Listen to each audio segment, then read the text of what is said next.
Ladies and gentlemen, welcome to the inaugural episode of Monday Night Mic'd.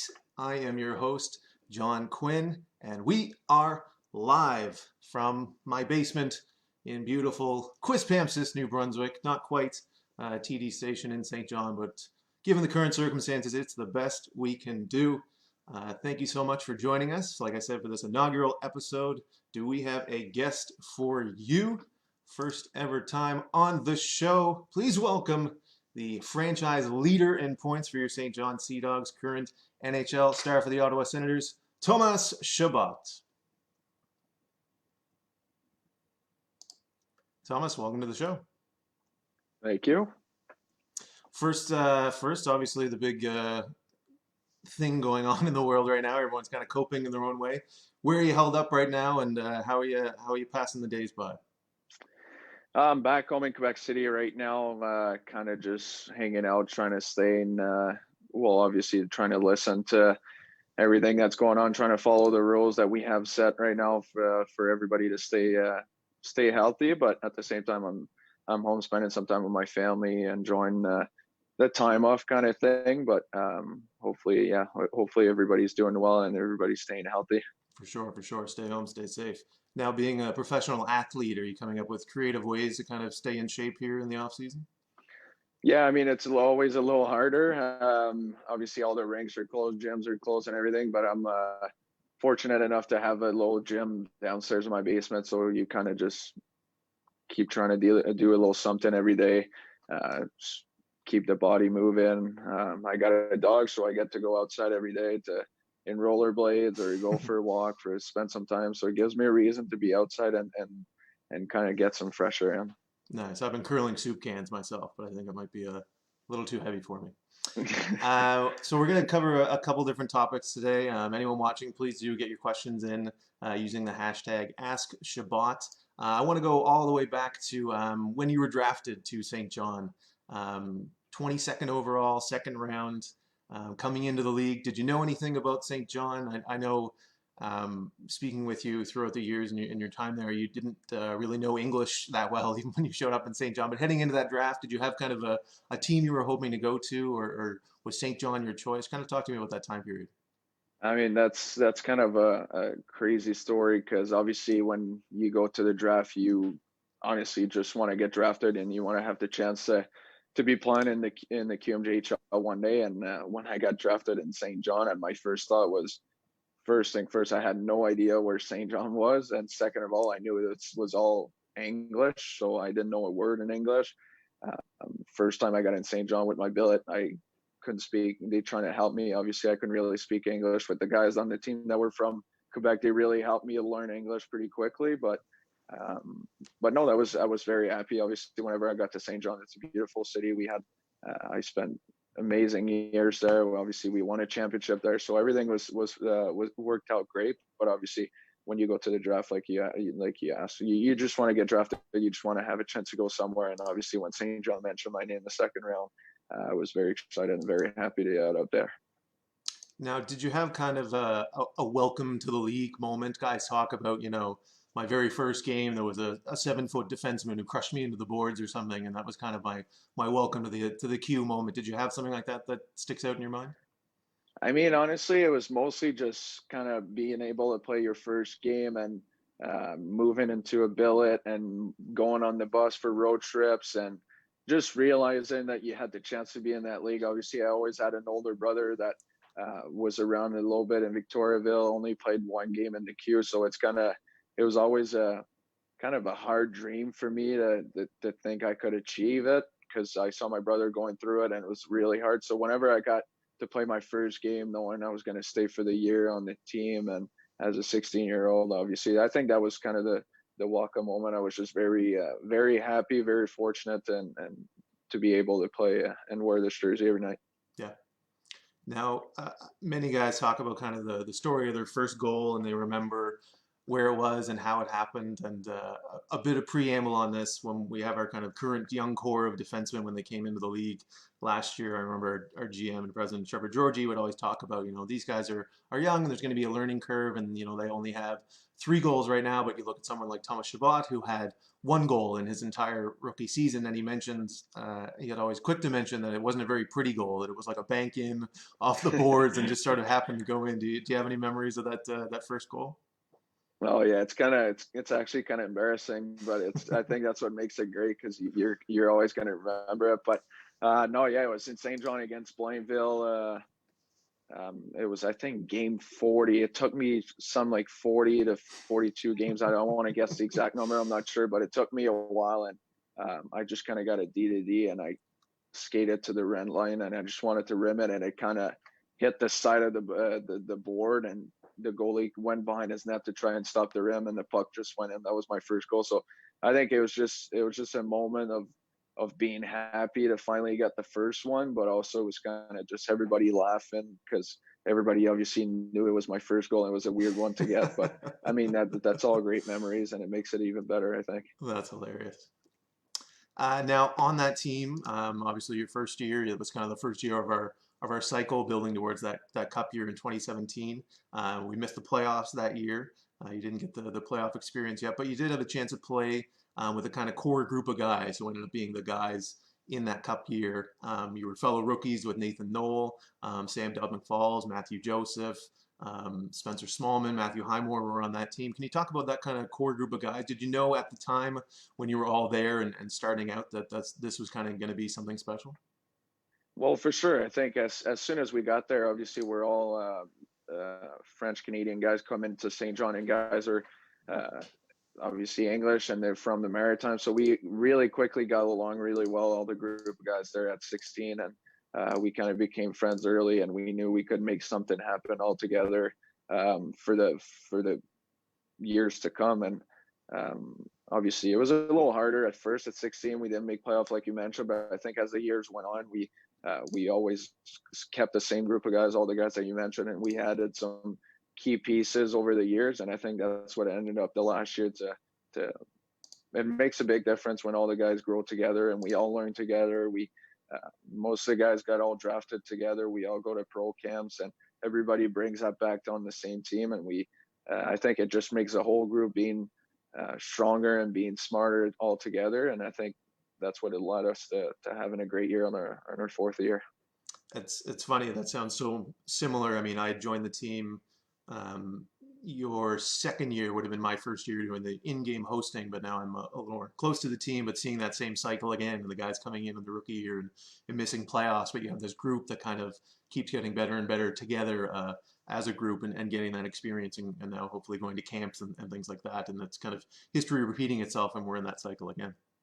Yeah, it's always a little hard for sure the first couple of years. I think you always got to understand the side of the fans. They want to see the team win and do and be successful in some ways, but at the same time, I think that's the process of the QMJHL. I think you draft guys, the GM, the team, the organization puts trust in their players to grow together and be strong for the years to come. But I think it's a long process for sure. But I think at the end, when I look back on my last season with the Sea Dogs, I think it was all worth it. Obviously, it was frustrating at times not making playoffs, but at the end of the day, when you're doing all that work to finish on top and win the championship at the end of the year, I don't think anything makes it better.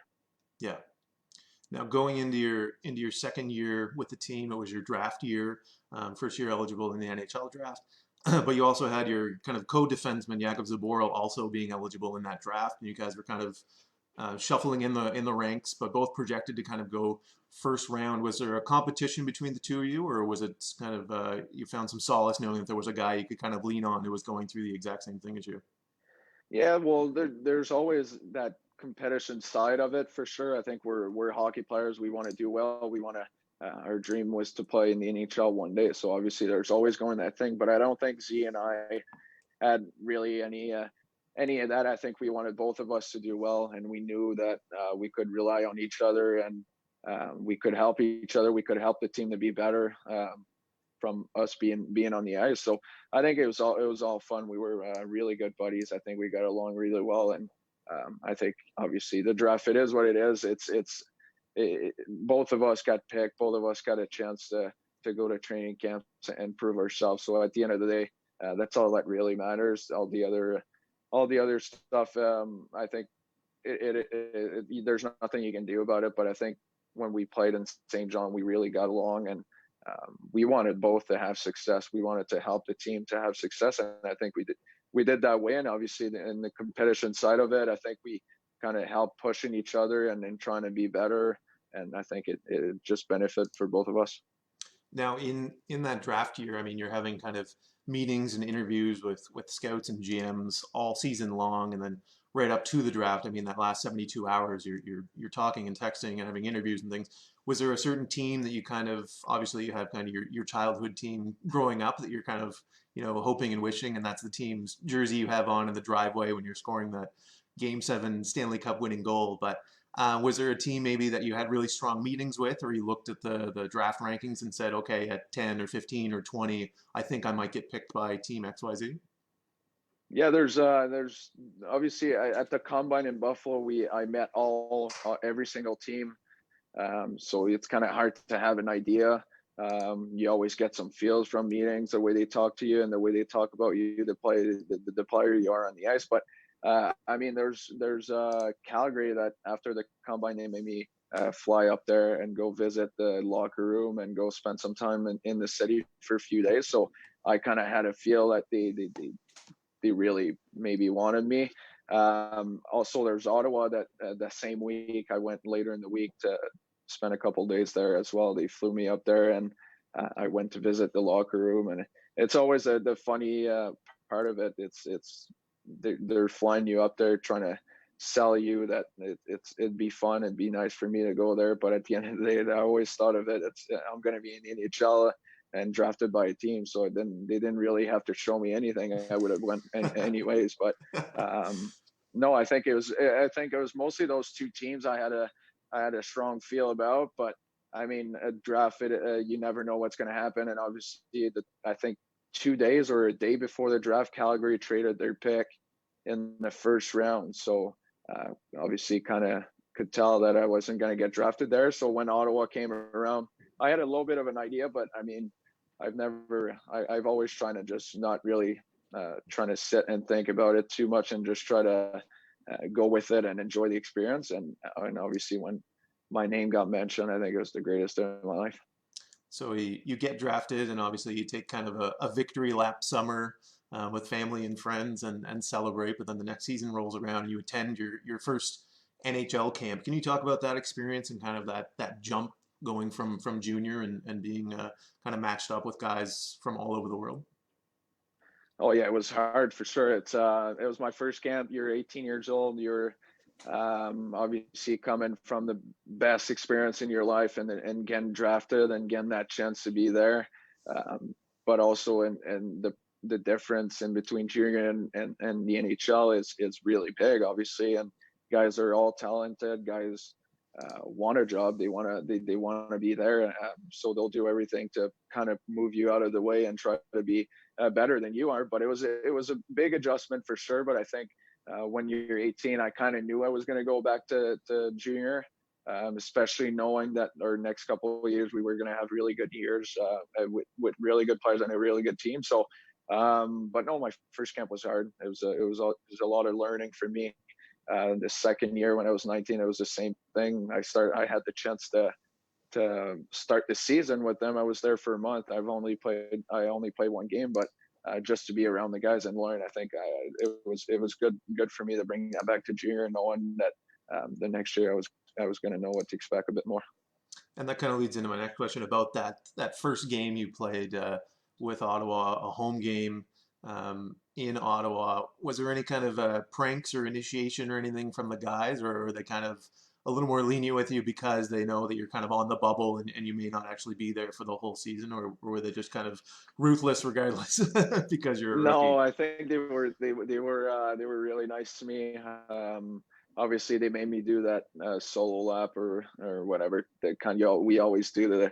younger guys. But no, other than that, they went really easy. Obviously, like you said, they knew I wasn't probably going to stay the whole year, so they kind of probably just let me enjoy the experience. And but no, it was a nerve wracking day. I couldn't nap in the afternoon. It's something you dream your whole life, and you know it's finally going to happen at night. So it's kind of crazy, but the guys had a great game. We won 7-5 against Arizona and Ottawa. So obviously my game didn't go too well. I finished -2, but it is what it is. I think the whole thing was a blast. I had so much fun, and my parents were in the stands, so that made it a whole lot better. Wow, nice.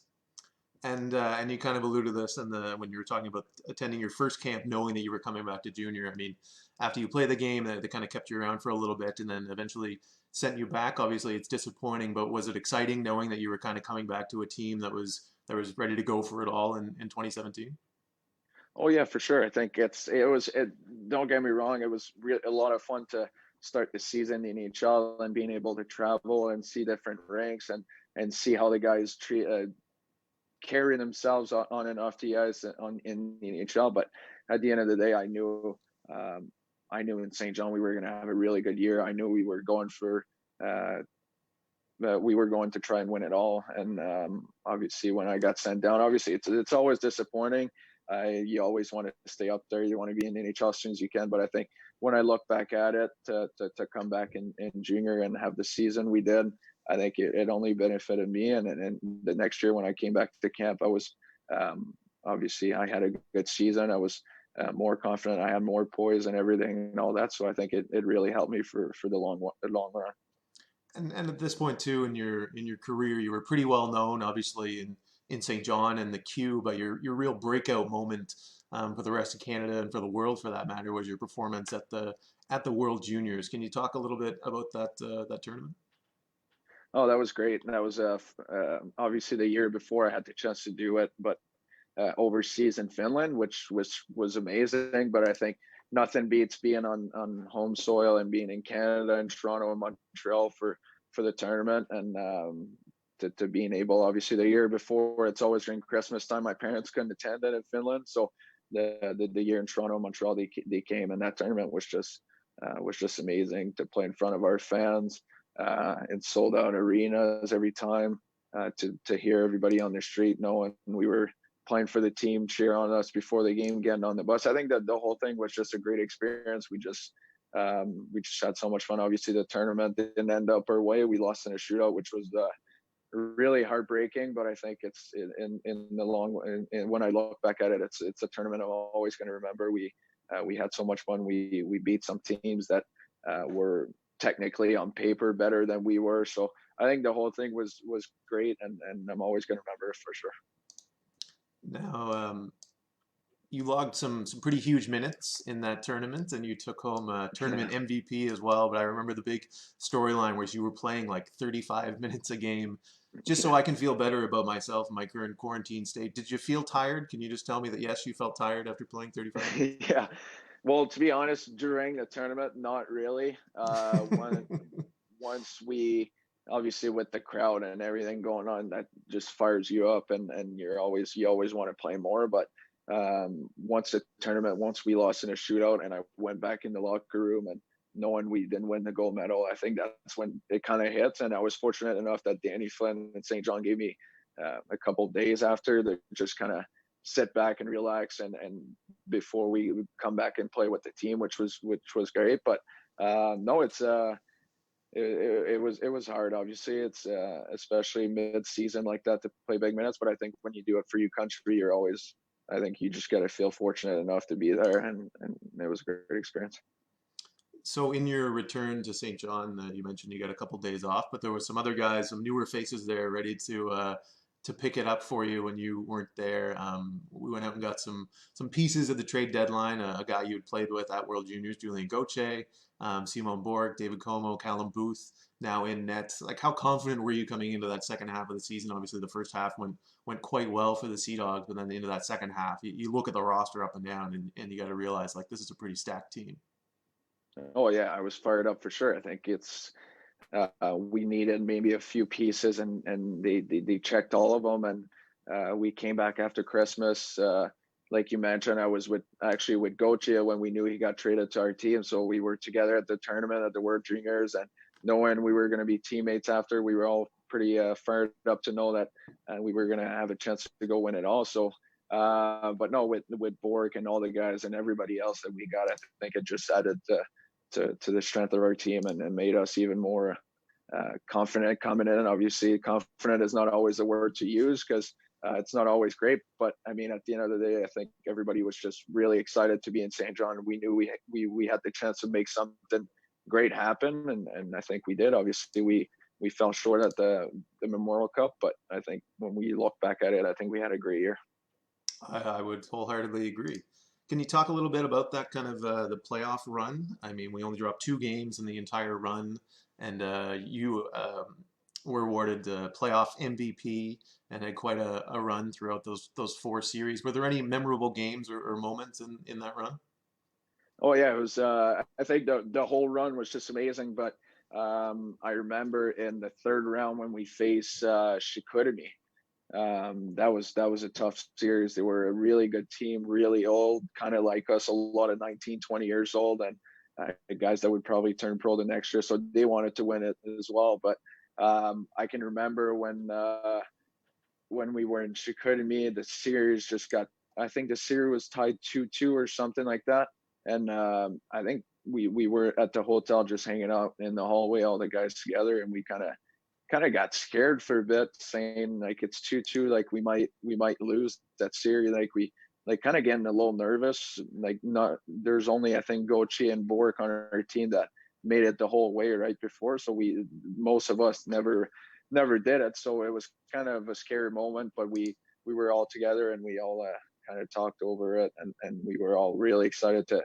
keep pushing, and we knew we didn't want to lose, and we knew we were going to do everything we could to make sure we win that series. And when we did, I think the game 6 in Chicoutimi was one of the craziest games I've ever been part of.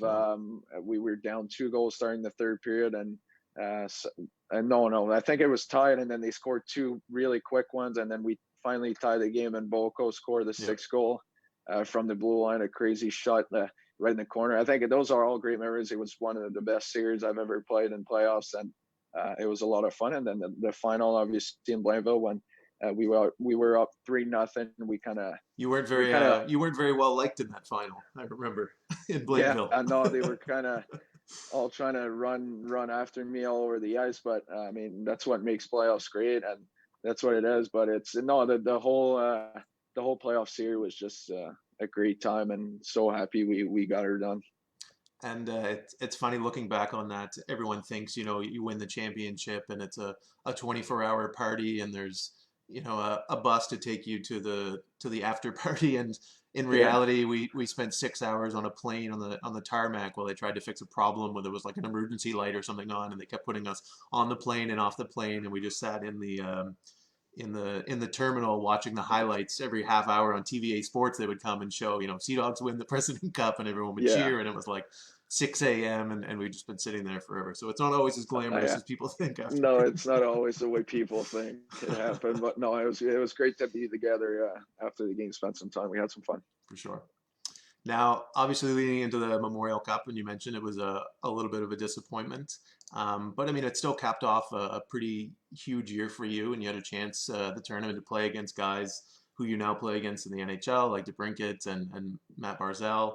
I remember during that tournament there was talk Ottawa was in the semifinals against Pittsburgh in that series, and they just needed the one more win to make it to the Stanley Cup final. And the word on the street was they were going to call you up to play, at least be on the roster for that finals. Did you know anything about that? Did you hear about that? Not at all. No, there's been some talks, but I've never heard anything about it. Obviously, I was in the middle of the playoffs, plus kind of like the Memorial Cup, so I was kind of more focusing on that. And obviously, when you're with your team and you win the championship of your league, obviously you want to stay there and you want to try and go win the Memorial Cup. Obviously, it was a weird situation since we won the final in 4 games. We had I think 10 or Yeah. 11 days in between, so and at that point it's getting late I think in the year, so No, it was a weird situation, but I think I was really glad I got to. Obviously, I would have never said no to be able to witness the Stanley Cup and being there. But I mean, I was really happy to be at the Miracle Cup and go out there and trying to win it with the guys. I think we gave it all. Obviously, like you mentioned, we faced some teams that were stacked as well. We had a great team, but I think some teams were very talented too. And I mean, just the fact that we got to the semifinal, we lost to Erie. I think it just capped off our year. I think guys could leave there. They're head up in the air and proud of what they accomplished during the year. Most definitely. I can't imagine if they had called you up, your second game in the NHL being a Stanley Cup Finals, that would have been pretty remarkable. Well, Yeah, I it would remember have at the been. time when the rumor was going around, we kept looking up. We were trying to find how many players had played in a World Junior, a Memorial Cup, and a Stanley Cup all in the same year, but we couldn't find out if anyone had ever done it. So Yeah, goals for that'd future be kids. crazy. Yeah. And you were logging 35 minutes a game, so I'm Yeah. sure you had a nice off season. Heading in now to the following season, it's your rookie season with the Senators. You kind of made the full-time roster, and you have the chance to play with the captain at the time, Eric Carlson. He's coming off a Norris Trophy 2 seasons prior to that. Was that intimidating at all? I mean, you'd kind of been compared to him at points in your career as this offensive defenseman, and he was kind of the it guy in the NHL at that point for defensemen. Was that intimidating at all? Not really. No, I think it was just he was, to be honest, he was always a guy that I kind of look up to and watch on TV. Really enjoy watching, seeing everything he does on the ice, and to be able to be sitting with him in the room and being actually on my first year, I actually played quite a lot of games right on his pairing with him. So just to being able to learn from him and see everything, see just the kind of plays he can make happen. I think there's only a few guys that can do it the way he did it. He does it, I should say. But I think it was just a great experience to being able to learn it and be around him and play with him. And I think he really helped me on not being nervous and just kind of play my game. Obviously, it made a big difference on my first season in the league for sure. Nice. And I do have a quick question here, and she is getting a little bit of privilege. She used to work for the Sea Dogs, and I know you know her well, but Shanna Hopkins says 6-year-old Jacob has the question: if you were always a defenseman. Actually, when I was a kid, I started as a defenseman, and then I would always kind of play the same way I play now, jump in the rush and kind of be a fourth forward kind of thing. And my obviously a lot of coaches were like, okay, he's always up front, so let's try him as a forward. And anytime I played as a forward, I'd always come back and skate backwards as a defenseman. So that's when my dad kind of stepped in and just said, okay, so you're just going to be a defenseman, and if you want to go on offense, then you just skate and you just find a way to make it work. So not really. I played. So to answer the question, I've played I think high caliber always for sure, and from midget to now as a defenseman, but in Pee Wee and those levels, I played a few games as a forward, but mainly always a defenseman. Yeah. Cool. And I know earlier I asked about that first game you played in Ottawa, that there wasn't much initiation or kind of pranks being pulled on you because they didn't know how long you'd be up there. But in your rookie season, did anyone get you with any good ones? Not too bad. No, I was lucky enough to live with Derek Brassard, that's been around the league since he was 18 or 19 years old. So I was kind of getting backed up from him a little bit, but he did when I lived with him, he did treat me like a rookie. Sometimes I'm making me cook dinner or go get him something or whatever. But I think it's just part of it, made it fun. I was fortunate enough to have him to take care of me and make sure I was always doing well. And he really helped me in my first season on learning and learning how to treat myself off the ice, on staying healthy and everything. So I think he was a big part of me starting in the NHL for sure. And then going into your second year, you had kind of the privilege of being named to the All-Star game. Can you talk about that kind of full weekend experience? I mean, obviously everyone always thinks about the game itself, and then the skills competition. But from what I understand, it's kind of a big fan expo over 3 or 4 days, and the guys, bring families, and it's kind of a lot of fun and a chance to kind of decompress from the real rigors of the game and the competition. Yeah, for sure. I think like you said, I think the game and the skills competition on Friday night was great, and the game was great. But I think the whole experience was just for me being able to bring my parents up there, and obviously this is only my second year in the NHL, so all the guys that are there are all guys that I've been watching since I'm 12, 13 years old for the most part. So to be able to be in the same locker room as them, doing the same stuff on that weekend, and get them to know them off the ice. Again, a jersey signed for to keep for obviously after my career. But I think the whole experience was just a blast. I think anytime you get the chance to represent your organization, it's always great. And obviously to be at the All-Star, to be up there with all the talented players that we hear about every day, that you see on highlights every day, I think to be around them was pretty cool. And obviously for me, I think the biggest part was to be there, and Crosby was there. He's always been one of my favorite players since I'm a kid. So to be able to meet him and talk a bit with him was great. And in the skills comp, I was watching the clip in preparation for this, and you pull off the Forsberg move on Braden Holtby in the in the skills comp, and that was a move I recognized because you pulled that previously in a shootout against Shawinigan in the 2016-17 season. And just a tidbit for fans, against Shawinigan, you scored that on Mikhail Denisov, who ended up being a Sea Dog in his 20-year-old season. And the backup for Denisov in that game was Zachary Boutillier, who was our goalie for the past 2 seasons as well. So that's a great. little 6 degrees of separation there. One thing I did want to touch on is kind of you've had the chance to play at the World Juniors and on the Sea Dogs, and now in the NHL against Matthew Joseph. And I know you guys were pretty close in your time here in St. John. I did some stat searching, and I did find that you've never had a goal against the Tampa Bay Lightning in 2 seasons in 1 game, but that Matthew did kind of pop off for a game against Ottawa. He had 2 goals and an assist on November 10th, 2018. And when I watched the first clip, the first goal that he had, he did knock it in off your skate. And I'm wondering if there's any sort of rivalry that continues. Was there maybe some texts exchanged after that game? There was a lot happening during that game. He actually scored his first NHL goal, and I was on the ice. But the thing he didn't say to anyone is that he slashed me or something just before, so he should have got a penalty. So we did chirp a lot after the game and on the ice and all that. But I think when you're on the ice against buddies like that, and obviously you don't want him to score against you when you're on the ice, but I think at the end of the day, it's bigger than that. I think you want him to do well, and you want him. I was obviously very happy to see him being on that team that year. I think Tampa had over 60 wins or something like that, and he was part of that. So I mean, he deserved it. He had a great year in the American League. When he made the step to the NHL, had a really good year. So no, obviously kind of rattle he did that against me, but I mean, it was all jokes. We did chirp a lot, and we had some good laughs about it. Awesome.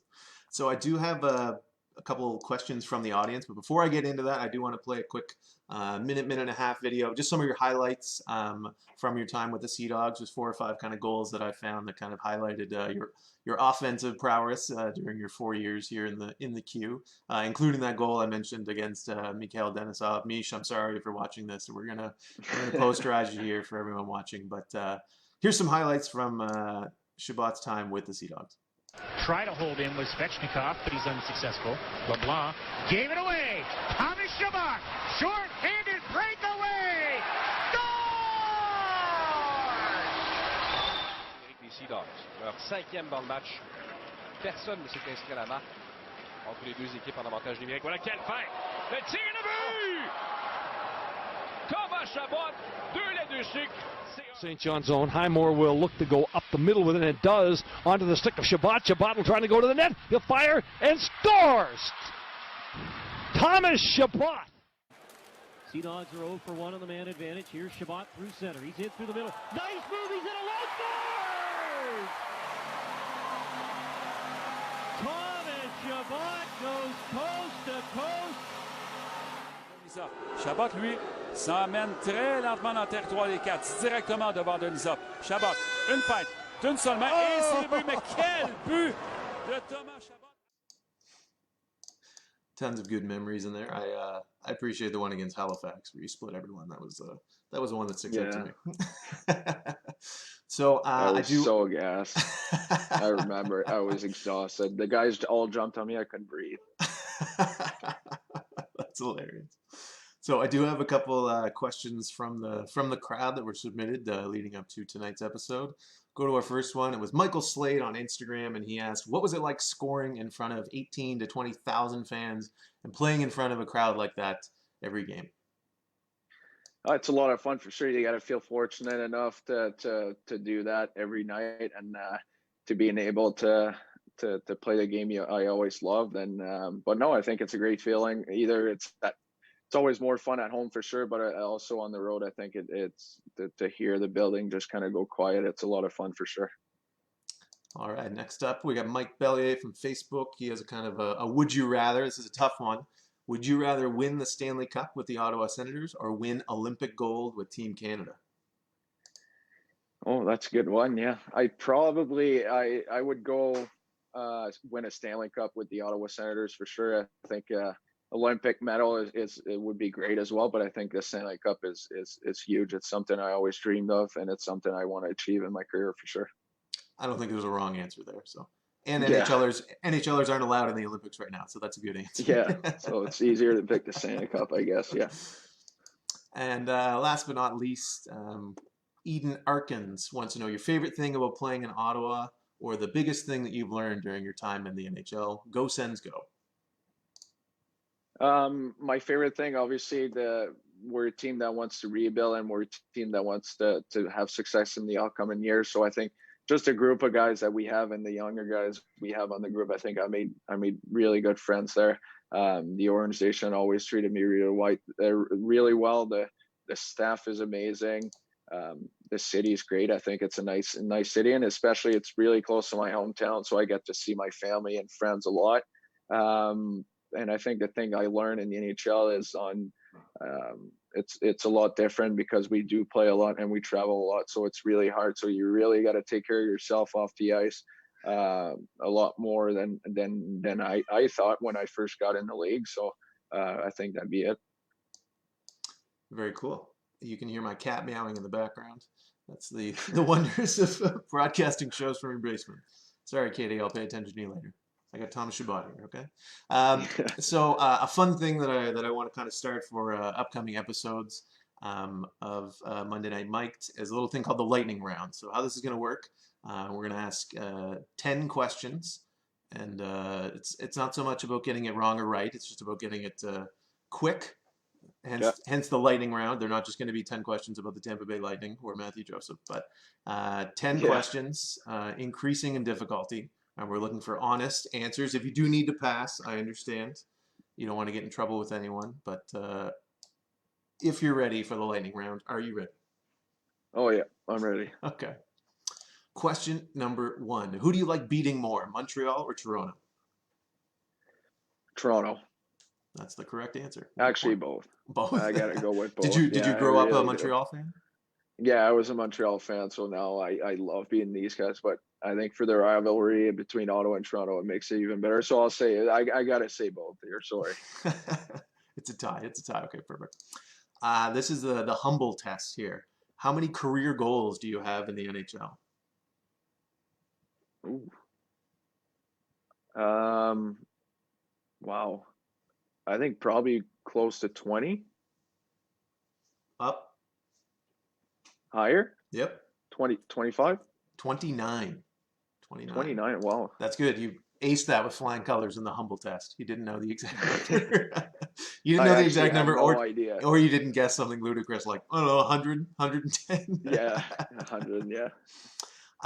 Number 3, your favorite QMJHL city to play in away?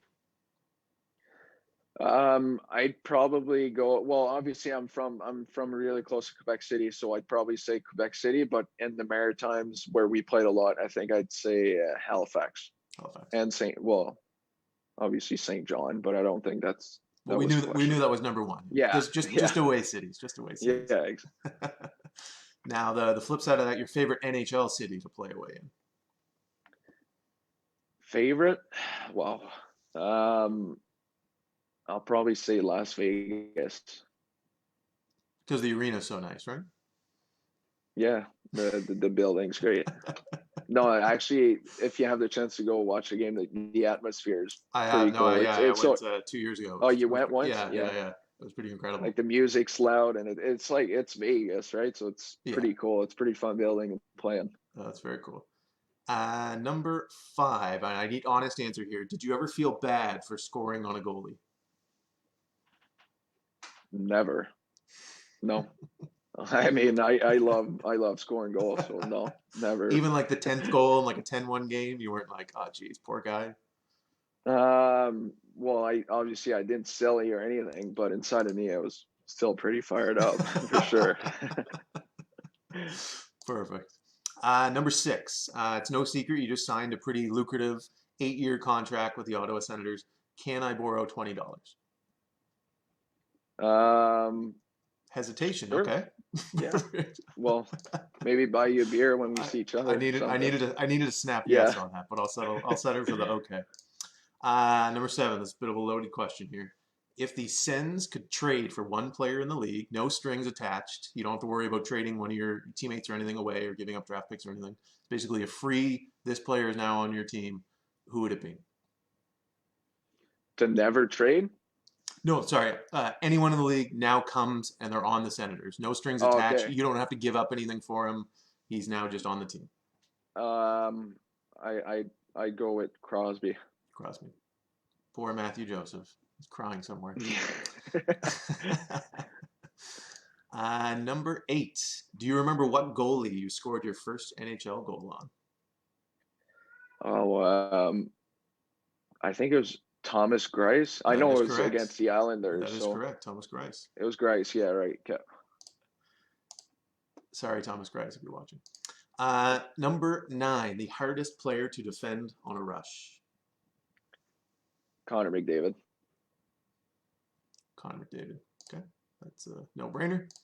And number 10, it's probably the most difficult one. Are you currently wearing pants? Yes, I am. Do I have to ask you to stand up? Sure. I believe you. Yeah, I got pants on. I'll quickly go through these 1 through 10. I think you got 7 out of 10 correct. So congratulations. You're currently the all-time leader in the lightning round among alumni. No, it'll probably stay there. You can hang the medal next to your World Juniors MVP and President Cup ring. Thomas, that's about going to do it for me, unless you had anything else you wanted to share. Where can we follow you on social? Anything you have going on over the summer that you want the people to know about? Not really. No, I think it's obviously it's always fun to connect back with you guys and connect with the fans at St. John. Obviously, it's been the great years of my life. We got a championship there. I went from a low boy to kind of a man-ish at the end, I'd say. You grow a lot, and I had the chance to meet a lot of amazing people and make some great friends, made some relationship that will last for a lifetime. So, but no, I think it's always fun to connect with you guys and talk to you guys again. And I alluded to this beforehand. I told you who our next guest is going to be next week on Monday at 7:30 Atlantic. But do you want to tell the people? You know this guy pretty well. Maybe you can let them in on the secret of who our guest is going to be next week.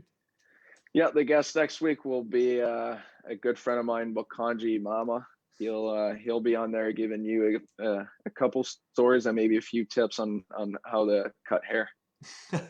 Now that was he was famous for the 5-1 fade, 5-1 being his number, and he was the team barber. Did you ever get a 5-1 fade? Oh yeah, all the time. Actually, I used to always be with him, so we'd be getting haircuts from him a lot during that year. Excellent. I'll grill him next week and ask if he ever made the Clippers slip a little just because he didn't like to play the game before. He probably did once or twice. Thomas, thank you so much for joining us, and hope you stay safe, you and your family, and we look forward to watching you next season in the NHL with the Senators. Thank you very much. Thank you, everyone, and we will see you next Monday night right here, 7:30 on Facebook Live. You can catch the video of this entire interview. If you missed a little bit of it, it'll be on Facebook, or you can catch it on our YouTube channel. We'll be uploading it there shortly. In the meantime, you can feed in your questions for the Boko episode next week, right up until Monday, and we'll hopefully get those on the show. Until then, we will see you next week.